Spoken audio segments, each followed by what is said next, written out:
Bienvenue dans le journal de l'intelligence économique, l'émission consacrée aux coulisses de la mondialisation. Le succès est indéniable. Le modèle d'intelligence économique israélien est mondialement reconnu. Mais sur quoi repose cette réussite? Une formation de pointe, une circulation de l'information, un partage des connaissances, le tout au service d'un réseau très dense de start-up qui n'a d'équivalence que dans la célèbre Silicon Valley californienne. Mais pas seulement. Ce succès s'appuie aussi sur un intervenant peu conventionnel. Il s'agit de l'armée israélienne. Tsahal incite en effet ses soldats à lancer des entreprises dans les nouvelles technologies. Et ça marche. Du coup, ce modèle attire. Nous avons suivi en mai dernier une délégation d'entreprises et d'universitaires français en visite à l'Institut israélien des technologies d'Haïfa, fer de lance de cette Startup Nation. Un reportage de Sonia de la Forterie. Intel, Microsoft, IBM, toute l'industrie digitale du monde réunie. Pourtant, nous ne sommes pas en Californie, mais à Haïfa, dans le nord d'Israël, au cœur de la petite sœur de la célèbre Silicon Valley. De nombreuses multinationales y ont créé des laboratoires de recherche et développement. C'est le cas de Yahoo, installé ici pour la qualité de vie, mais pas seulement. Israël est un petit État et Haïfa est encore plus petit. Et on a vraiment et la montagne, le Mont Carmel, la mer, une super université, plein d'étudiants dans un mouchoir de poche. Un mouchoir de poche bien placé. À 2 pas des grandes entreprises se trouve le Technion, l'Institut de technologie israélien. Un réservoir infini d'ingénieurs, de la matière grise à foison au service de l'entrepreneuriat. Nos étudiants sont vraiment compétents et ils ont faim de réussite. Les deux ensemble apportent beaucoup d'innovation.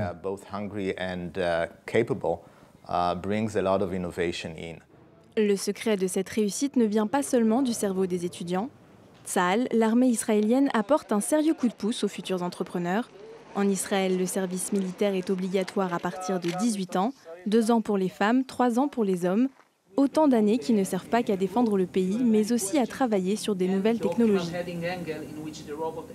Sahar est en 3e année d'ingénierie et management au Technion. Il développe des robots autonomes. L'armée lui a permis d'accéder plus facilement aux études supérieures. J'étais dans les corps d'armée. Et si vous prenez des risques dans l'armée, si vous vous battez ou si vous êtes sur le champ de bataille, eh bien vous pouvez avoir une bourse. Tsahal pousse les soldats israéliens à innover. Résultat, pour les startups, l'État hébreu est une terre promise. Il y en aurait 5000 dans tout le pays. Israël, c'est 7,5 millions d'habitants et autant, voire plus d'entreprises cotées en bourse que l'Europe tout entière. L'armée nous aide, sans aucun doute. Dans le secteur des sciences de la vie, nous avons une entreprise qui s'appelle Given Imaging. Elle a développé une pilule qui prend des images de l'appareil digestif. Et quand vous y réfléchissez, ce que vous avalez est un missile. Un tout petit missile, mais quand même un missile. Un missile? Ici, le vocabulaire militaire se marie facilement avec celui du business. Ce n'est donc pas un hasard si certaines technologies de l'armée passent dans le civil.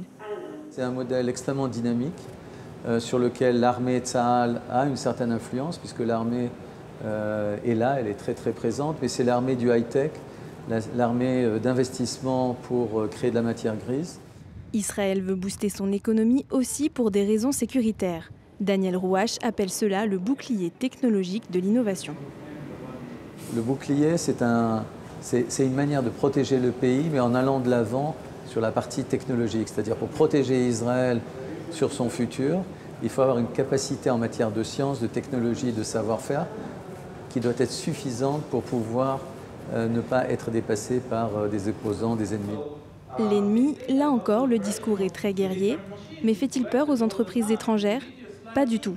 Les membres de cette délégation d'entreprises et de grandes écoles françaises venues visiter le Technion espèrent tous nouer des liens avec la high-tech israélienne.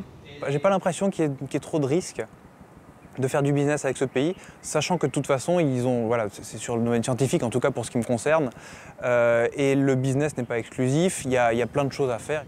Les domaines de compétences ne manquent pas dans cette nation start-up qui veut assurer sa suprématie par la technologie.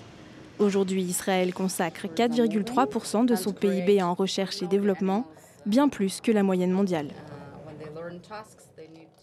Bien avec moi sur ce plateau, Alain Juillet, bonjour. Vous Bonjour. êtes directeur des clubs de directeurs de sécurité d'entreprise, le CDSE, président. Vous avez été haut responsable à l'intelligence économique. Vous connaissez l'ensemble des modèles d'intelligence économique nationaux. Qu'est-ce que vous pensez de celui-ci? Est-ce qu'il vous fait rêver? Je crois, il est fait à la fois rêver et d'un autre côté aussi, il est tellement différent de ce qu'on peut faire que c'est quelque chose d'autre en définitive. Parce que nous serions incapables de faire quelque chose comme ça dans notre pays. D'une part, comme ça a été rappelé dans cette émission, parce que nous avons supprimé les services militaires, donc on n'a plus de ce moyen formidable qu'ils ont trouvé, ça c'est exact, à travers l'armée, de faire progresser des jeunes et de les lancer dans cette politique d'innovation. Donc ça, c'est quand même quelque chose que nous ne pouvons pas faire. Mais il y a d'autres aspects, si vous voulez, qui me paraissent aussi très importants. Le premier, c'est que il ne faut pas oublier que Israël est une nation jeune. Et c'est une nation qui aussi vit environnée de ce qu'elle considère comme des ennemis. À partir de ce moment-là, il y a une volonté permanente d'être à la tête de ce qui se fait de mieux au niveau de la sécurité. Il faut toujours revenir au problème de sécurité.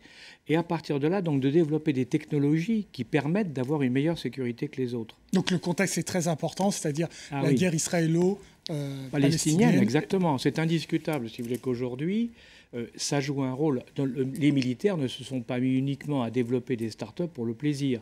C'est pour pousser ces jeunes, qui sont souvent très très bien formés dans les universités ou dans les écoles, à développer des techniques qui vont être utilisées par l'armée. Et l'avantage que vont avoir ces start-up, c'est qu'en définitive, à travers l'armée, ou les essais qu'elles vont pouvoir faire en direct dans l'armée, elles vont pouvoir ensuite se servir des résultats de ces essais pour vendre ailleurs leurs techniques en disant « nous savons que ça marche puisqu'on l'a essayé chez nous ».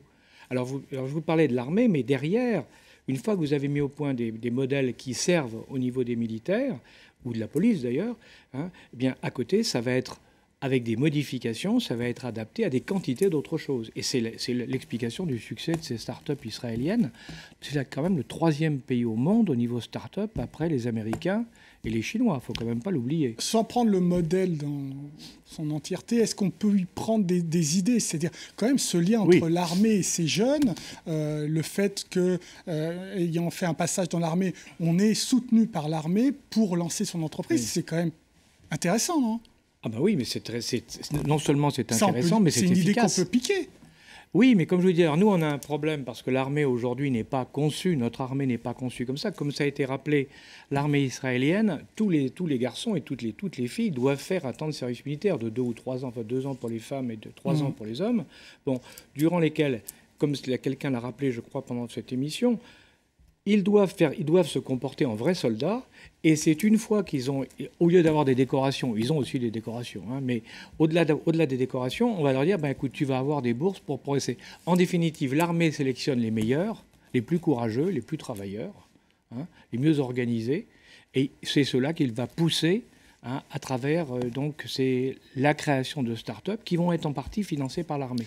Et il y a un autre point, d'ailleurs, qui n'a pas été évoqué, mais qui me paraît important, c'est que ce qui est intéressant aussi de voir, c'est que la boucle se ferme quand ces start-up ont démarré et commencent à vendre leurs produits à l'étranger. Beaucoup d'entre elles ont comme commerciaux d'anciens militaires. Donc on voit bien que c'est tout un système c'est très intéressant. Et alors dans ce contexte-là, il y a les deux pans de l'intelligence économique, le défensif et aussi l'offensif. Absolument. Et c'est ce qui manque beaucoup à d'autres nations, l'offensif. Bien sûr, parce que eux, justement, du fait de leur problématique, je dirais, géopolitique, ils ont un besoin d'activité offensive et d'activité défensive. Donc, ils poussent leurs start-up à développer des concepts ou des techniques, de nouvelles technologies ou de nouvelles idées qui vont leur permettre, d'un côté et de l'autre, de pouvoir agir. Et donc, ça aussi, c'est très intéressant, parce que comme je vous le disais, d'un côté, on va pouvoir tester en vraie grandeur les nouvelles inventions, les nouvelles innovations. On va pouvoir les perfectionner, on va pouvoir les améliorer. Mais d'un autre côté aussi, ça permet d'accepter une part de risque, si vous voulez. Oui. C'est-à-dire que les start-up israéliennes, il y en a des quantités, mais elles réussissent, c'est parfait. Elles réussissent pas, c'est pas grave. Parce que l'investissement en recherche et développement est tellement important en Israël grâce au financement israélien, mais grâce aussi au financement, il ne faut pas l'oublier, de l'extérieur, de la diaspora, parce que ça vient de partout, l'argent vient de partout, pas seulement des États-Unis. L'argent vient de partout pour développer la recherche et le développement. Ils ont donc les moyens et ils prennent des risques. Chose qui est chez nous et ne se fait pratiquement pas, puisque nous, on est dans le pays du principe de précaution. Donc on est exactement à l'opposé. Alors vous voyagez beaucoup, Alain Juillet. Oui. Est-ce que vous retrouvez ces startups sur les marchés internationaux? Ah oui. Oui, on les trouve parce que beaucoup de startups sont extrêmement innovantes et très rapidement, sur des marches, sur des niches, comme on dit, sur des niches, arrivent à complètement se positionner comme le leader ou un des leaders du marché mondial. On les voit arriver dans des domaines très très différents. Mais pas seulement sur le militaire. Non, mais dans tous les domaines, si vous voulez, parce que justement, ils développent de nouvelles idées et derrière, ils vont les utiliser. Il y a eu dans l'émission, vous avez montré à un moment des robots qui marchent tout seuls, enfin qui sont autonomes. Bon, il y a très peu de pays dans le monde qui font de la robotisation autonome comme ça. Et vous avez les Japonais, vous avez les Américains, les Chinois, et puis vous les avez. Alors nous, on en fait un petit peu, mais ça n'a rien à voir avec cet engouement qui a été poussé au départ. Pourquoi? Parce qu'on avait besoin de robots au niveau militaire pour remplacer les hommes dans des endroits où il y avait trop de risques.